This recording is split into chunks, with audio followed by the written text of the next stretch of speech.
పరిశుద్ధుడైన తండ్రి, నీ ఘనమైన నామానికి స్తోత్రం. అబ్రహాం, ఇస్సాకు, యాకోబుల యొక్క దేవా, మీరు మాతో ఉన్నందుకు స్తోత్రం చేసినాం తండ్రి. ఇంతవరకు పాటల ద్వారా మహిమ పొందినందుకే కృతజ్ఞతలు తండ్రి. ఈ సమయంలో నీ ప్రజలైన వారితో మీరు మాట్లాడమని యేసయ్య నామములో అడుగుతున్నాను తండ్రి. ఆమేన్. హల్లెలూయా.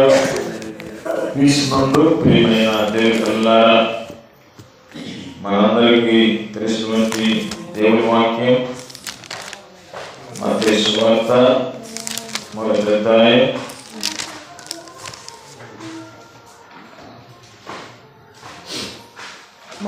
18వ వచనం నుంచి చదువుకున్నాం. మత్తయి సువార్త యేసుక్రీస్తు జన్మం ఇది ఎట్లనగా మొదటి అధ్యాయం 18 నుంచి చదువుతున్నారు. చదువు. ఆయన తల్లి అయిన మరియయు యేసునకు ప్రదానము చేయబడిన తరువాత వారి ఏకము కావక మునిపే ఆమె పరిశుద్ధాత్మ వలన గర్భవతిగా ఉండెను. చాలు. హల్లెలూయా, హల్లెలూయా. క్రీస్తునందు ప్రియమైన సహోదరి సహోదరులారా, ఇక్కడ మనం చదివిన ఈ యొక్క లేఖన భాగంలో స్పష్టంగా రాయబడి ఉంది. ఏమని ఉన్నది? యేసుక్రీస్తు జనన విధము ఎట్లునగా ఆయన తల్లి అయిన మరియ యేసేపునకు ప్రదానము చేయబడిన తర్వాత వరేకము కాకమునుపు ఆమె పరిశుద్ధాత్మ వలన గర్భవతిగా ఉండినట్లు మనం చదివినాం. ప్రియమైన దేవుని పిల్లలందరూ గమనించినట్లయితే వివాహం అయిన తర్వాతనే పిల్లలు పుడతారు. కానీ ఇక్కడ యేసేపుకి మరియమ్మకి ఏమైంది? ప్రదానం చేయబడినది అనేసి ఉన్నది. మన ఆచార ప్రకారము ముందుగా పెళ్లి చేసుకున్నట్టు ఏం జరుగుద్ది? ఎంగేజ్మెంట్, ప్రదానం అనేసి అంటారు. కానీ యూదుల యొక్క క్రమ ప్రకారం మనం చూసినట్లయితే ప్రదానము ఏ రోజైతే జరిగిద్దో ఆ రోజే వారికి వివాహమైందంతో సమానం. అర్థమైందా? మీకు ఎవరు చెప్పరు రహస్యం. యూదుల కల్చర్లో వారికి ఎప్పుడైతే ప్రదానము చేయబడుతుందో అదే రోజు వివాహము అయింది. కానీ వారి ఏకము కాక మునుపు పరిశుద్ధాత్మ వలన ఆవిడ ఏమైంది? గర్భవతిగా ఉన్నట్లు మనం చదివిన్నాం. మరి ఇది ఎట్లా సాధ్యం అనేసి మనం కానీ చూసినట్లయితే దేవుని బిడ్డలారా, ఈ కింద వచ్చిన ఒకసారి చదివినట్లయితే 19 కూడా చదివినట్లయితే ఆమె భర్త అయిన యేసేపు నీతిమంతుడయ్యుండి ఆమెను అవమానపరచనొల్లక రహస్యముగా ఆమెను విడనాడ ఉద్దేశించాను. ఇక్కడ మనం చూసినట్లయితే మనకి మన ఇండియా కల్చర్లో మ్యారేజ్ అయిన 3వ రోజుకి ఫస్ట్ నైట్ అనేది అనేసి ఉంటుంది. కానీ యూదులు ప్రకారం వారికి వివాహమైన తర్వాత సంవత్సరం వరకు వారు కలవకూడదు. అర్థమైందా? హల్లెలూయా. నిద్ర వచ్చేలందరూ హల్లెలూయా చెప్పండి. నిద్ర వస్తుంది. యేసు రక్తమే జయం. దేవుని బిడ్డలారా, అన్నిటికన్నా ప్రాముఖ్యమైనది ఏంటంటే మనకి దేవుని యొక్క మాటలు, దేవుని వాక్యం. ఎందుకంటే మిమ్మల్ని పరలోకానికి తీసుకుని వెళ్ళేది ఏంటి? పాటలు కాదు, ఆరాధన కాదు, దేవుని యొక్క వాక్యం. వినుట వలన ఏం కలుగుతుంది? విశ్వాసం అనేది కలుగుతుంది. మన కల్చర్ ప్రకారం మ్యారేజ్ అయిన తర్వాత 3వ రోజు వారికి అవి ఉంటాయి. కానీ యూదుల ప్రకారం చూసినట్లయితే వారు ప్రదానం చేసుకున్న తర్వాత సంవత్సరం తర్వాత ఒకరి ముఖం ఒకరు చూడకూడదు, అంటూ వారి దగ్గరగా ఉండకూడదు అనేసి వారికి సాంప్రదాయం ఉంది. మరి ఇప్పుడు దాకా ఈ భర్త యేసేపు ఆవిడ కొరకు ఏం సిద్ధపరచుకోవాలి? ఇంటి దగ్గర గృహాన్ని, ఆవిడ ఉండటానికి వసతులను ఏర్పాటు చేసుకోవాలి. యేసయ్య కూడా అంటాడు, నేను వెళ్ళి మీ కొరకు స్థలాలను నివసించడానికి స్థలాలు సిద్ధపరచడానికి పరలోకానికి వెళ్తున్నాను అనేసి ఆయన అన్నాడు. హల్లెలూయా. ఆయన భూలోకానికి వచ్చి రక్షకుడిగా ఈ లోకంలో ఆయన జన్మించి ఉన్నారు. అయితే దేవుని బిడ్డలారా, మనం కానీ జాగ్రత్తగా గమనించినట్లయితే మరియమ్మ పరిశుద్ధాత్మ వలన గర్భవతిగా ఉన్నది. హల్లెలూయా. ఈరోజు చాలామంది హిందువులు చూసినట్లయితే మరియమ్మ ఎవరితోనూ పాపం చేసి యేసయ్యను కన్నదనేసి చాలామంది దూషిస్తున్నారు. అది శుద్ధ తప్పు. ఆవిడ పరిశుద్ధాత్మ వలన గర్భవతి అనేది. ఈ లోకంలో ఒక బిడ్డ జన్మించాలంటే తల్లిదండ్రులు ఏకమైనప్పుడు మాత్రమే పిల్లలు పుడతారు. కానీ యేసయ్య ఈ భూమి మీద పాపం లేకుండా ఆయన జన్మించాడు. హల్లెలూయా.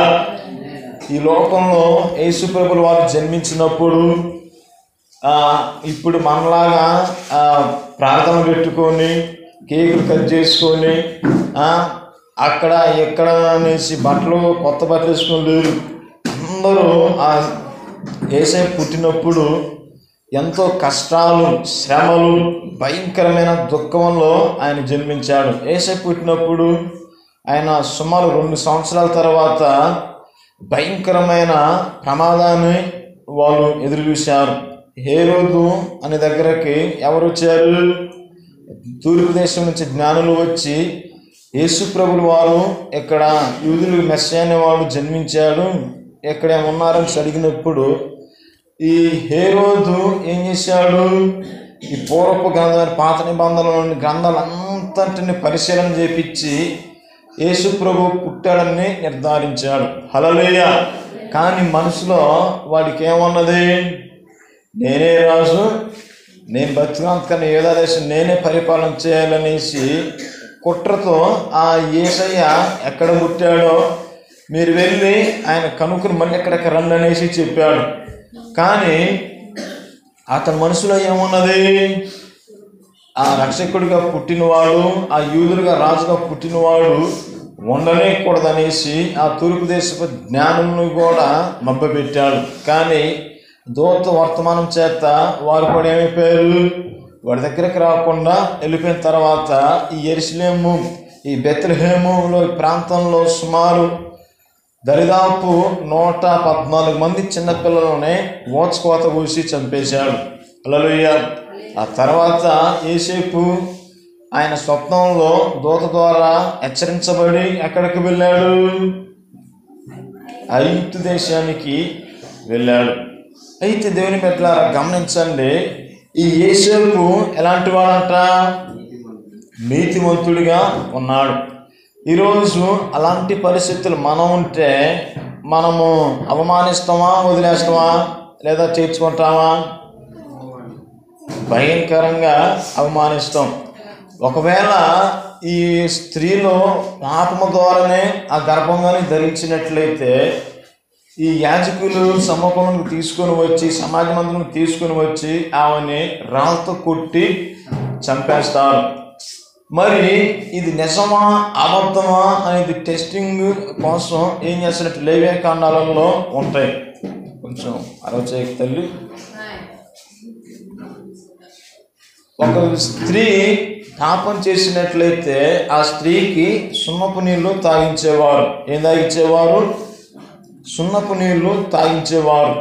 ఈ సున్నపు నీరు తాగి ఆ దేవాలయం చుట్టూరు సుమారు 7 మార్లు ప్రదక్షిణం చేయాలి. ఎన్ని మార్లు? 7 మార్లు ప్రదక్షిణం చేయాలి. ఈ స్త్రీలో పాపంగా ఉన్నట్లయితే నడుము విరిగిపోయి అక్కడే చనిపోయేది. అర్థమైందా? ఒకవేళ ఏవైనా పాపంగానే లేకున్నట్లయితే ఆవిడ బ్రతికిపోద్ది. మరింత కూడా మన బైబిల్లో అయితే ఇవన్నీ ఎన్నో చరిత్ర గ్రంథాల నుంచి వీటిని తీసుకొని మనకి ఏదైతే అవసరమో వాటిని ఇచ్చారు. చాలా చరిత్రలు అనేవి కనుమరుగైపోయాయి. అయితే దేవుని బిడ్డలారా, వీటి గురించి నేను ధ్యానం చేసినప్పుడు కొన్ని సంఘటనలను నేను తెలుసుకున్నాను. సంఘటనలు ఏంటంటే, మరియమ్మ తల్లి కూడా ఎన్నో కష్టాలు, బాధలు వచ్చాయి. ఆ కష్టాలు బాధలన్నిటినీ ప్రభు కొరకు ఆవిడ ఏం చేసింది? భరించింది. ఈరోజు యేసయ్య నమ్ముకున్న నీకు ఎన్నో కష్టాలు, నష్టాలు, బాధలు, శోధనలు మీ కుటుంబాలలో మీరు అనుభవించుండొచ్చేమో, కానీ యేసయ్య కోసం మీరు పడుతున్న ఈ ప్రయాస ఎన్నటికీ వ్యర్థమైపోదు. ఇప్పుడు ఒక 2 గంటల నుంచి మేము నిద్రపోకుండా అంతే ఉన్నాం, మా కళ్ళు మంటలో పడతాయనేసి మీరు అనుకున్న అవసరం లేదు. దేవుడు మీకు మంచి భవిష్యత్తులో ఇస్తాడు. హల్లెలూయా, హల్లెలూయా. దేవుని బిడ్డలారా, మరియమ్మ తల్లి గారికి కూడా ఎన్నో కష్టాలు, బాధలు వచ్చాయి. ఈ ప్రదానం చేయబడిన స్త్రీ మరి ఎక్కడ ఉంటారయ్యా అంటే దేవాలయంలో పరిచర్య చేస్తారు. ఎక్కడ పరిచర్య చేస్తారు? దేవాలయంలో పరిచర్య చేస్తారు. చిన్నప్పుడు వారి యొక్క ఆలోచన అనేది తప్పుడు వైపు ప్రయాణించకుండా దేవాలయంలో వారిని పరిచర్యకు వదిలిపెట్టేవారు. అయితే దేవుని బిడ్డలారా, మరియమ్మ తల్లిని యేసేపు ఏం చేసుకున్నాడు? ప్రధానం అంటే ఒక మాట చెప్పాలంటే మ్యారేజ్ చేసుకున్నాడు. అయితే ఆ దినాలలో రక్షకుడి కోసము, మెస్సియా కోసము ఆ ఉన్న యూదులు, యాజకులు, అనేక మంది స్త్రీలు కూడా ఏం చేస్తున్నారు? కనిపెట్టి ప్రార్థన చేసుకుంటున్నారు. హల్లెలూయా. ఎందుకని? యెషయా ప్రవక్త ప్రవచించాడు, ఏలయనగా కన్యక గర్భవతి కుమారుని కన్నుననేసి ప్రవచనం ఉన్నది. ఆ ప్రవచనము నెరవేర్పు కోసం అందరూ మెస్సియా కోసం ఏం చేస్తున్నారు? ప్రార్థిస్తున్నారు. అయితే దేవుని మీద ఆ దినాలలో మరియ తల్లి నీతిమంతురాలుగా, పరిశుద్ధురాలుగా ఉన్నది. అంటే ఆవిడ మనసులో పాపం అనేది లేదు. అర్థమైందా? మనసులో చెడాలోచన అనేది లేదు. ఆవిడ ఎంతో నీతిమంతురాలుగా ఉండి దేవుని సముఖంలో ఆవిడ ఏం చేస్తుంది? భయభక్తులు కలిగి ప్రార్థన చేసుకుంటుంది. ఆ దినాలలో యేసేపు ఏమన్నీ ప్రదానం చేసుకున్న తర్వాత ఆవిడ కోసము ఆయన ఏం చేయాలి? గృహాలను, ఇంటిని ఉండటానికి సంవత్సరం వరకు పురుషుడి ముఖం స్త్రీ చూడకూడదు, స్త్రీ ముఖం పురుషుడు ఎరగకూడదు. ఈ దినాల్లో మరి మనకి ఎంగేజ్మెంట్ అయితే మనం ఉంటున్నామా? చూడండి ఎంతగానో ఉంటుందో ఇంక మీకు తెలియదే లేదు. యేసు రక్తమే జయం. దేవుని బిడ్డలారా గమనించండి, ఈ మధ్య వ్యవధిలో గబ్రియలు దూత ఎవరికి ప్రత్యక్షమయ్యి ఏం చెప్పింది? దయాప్రాప్తురాలా, నీకు శుభము అనగా ఏంటమ్మా వర్తమానం ఏందని అడిగినప్పుడు నీవు పరిశుద్ధాత్మ వలన గర్భము ధరిస్తావనేసి చెప్పింది. ఇది ఎలా సాధ్యం? ఇంకా పురుషుని అడగలేదు అనేసి ఆవిడ అంటది. అన్నప్పుడు లేదు, సర్వోన్నతుడైన శక్తి నిన్ను కమ్ముకుంటుంది, ఆ పరిశుద్ధాత్మ వలన నీవు గర్భం ధరిస్తావు, పుట్టబో శిశువు పరిశుద్ధుడై భూమి మీదకి రక్షకుడిగా వస్తాడు, ఆయనే ప్రభువైన యేసుక్రీస్తు. హల్లెలూయా, హల్లెలూయా. ఈ క్రిస్మస్ క్యారెక్టర్లో మనం కానీ చూసినట్లయితే 5 వ్యక్తులు ఉంటారు. ఎంతమంది? 5 వ్యక్తులు ఉంటారు. మొదటిది దూతలు. చెప్పండి, మొదట ఎవరు? దూతలు. రెండవది ఎవరు? దూతలు కాదు, జ్ఞానులు కాదు. చెప్పాలి జాగ్రత్త. ఫస్ట్ దూతలు, రెండవది మరియ తల్లి, మూడవది యేసేపు, నాలుగవది గొర్రెల కాపరులు, ఐదవది జ్ఞానులు. ఈ 5 క్యారెక్టర్లో ఈ క్రిస్మస్ సీజన్లో మనం ఎక్కువగా ధ్యానించుకుంటాం. దేవుని బిడ్డలారా చూసినట్లు మొట్టమొదటిగా యేసయ్య జన్మించినప్పుడు దూతగణాలు పరలోకంలో ఏం చేశాయి? కీర్తన పాడాయి.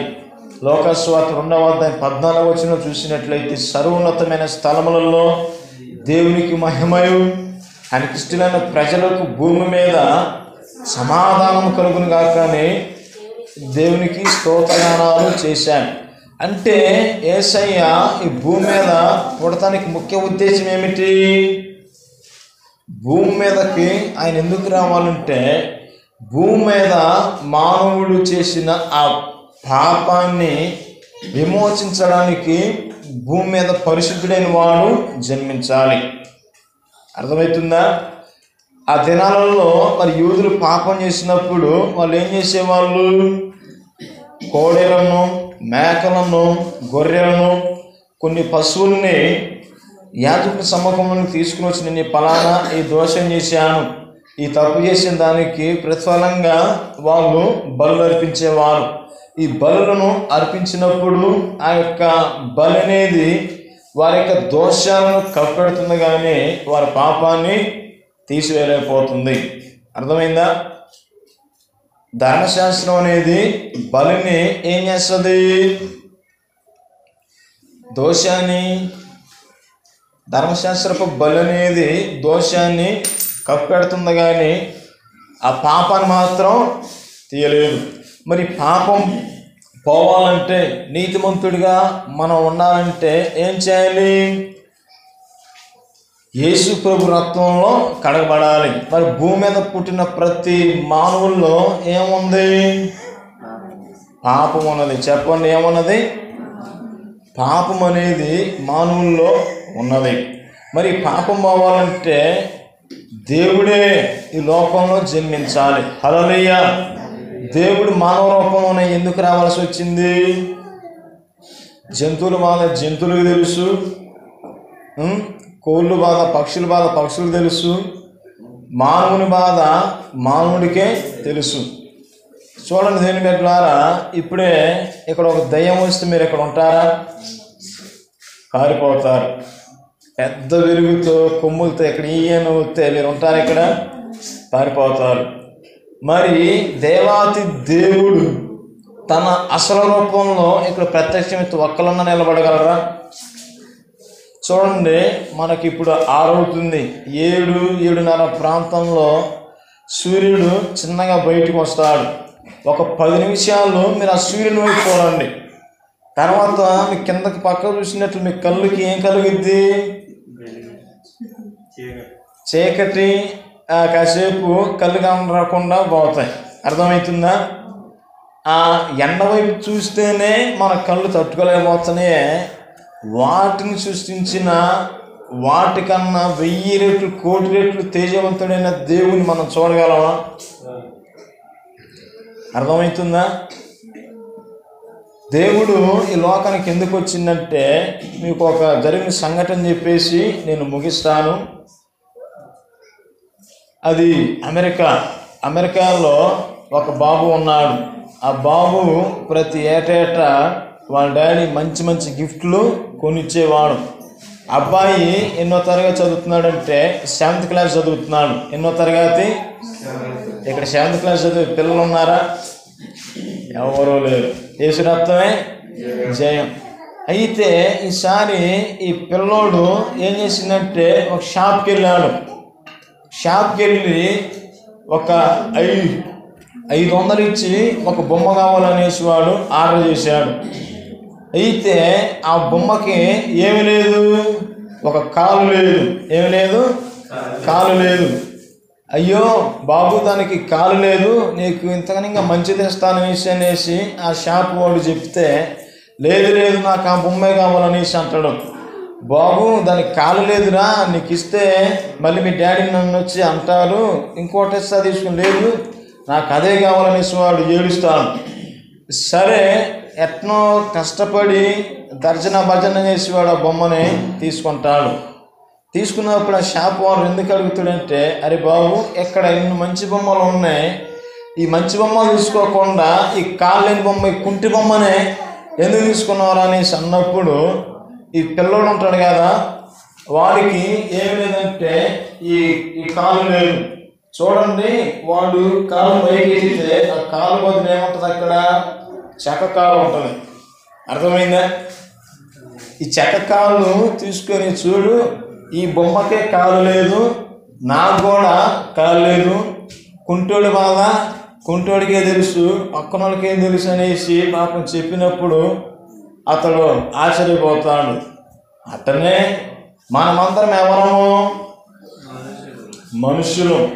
మనుషుల బాధ మనిషికే తెలుసు. హల్లెలూయా! మనం పుట్టించింది ఎవరు? మనిషి. మనం పుట్టించింది ఎవరండి? దేవుడు. దేవుడు ఆయన స్వరూపంలో ఆయన పోలిక చొప్పున నరులని ఈ భూమి మీదకి సృష్టించాడు.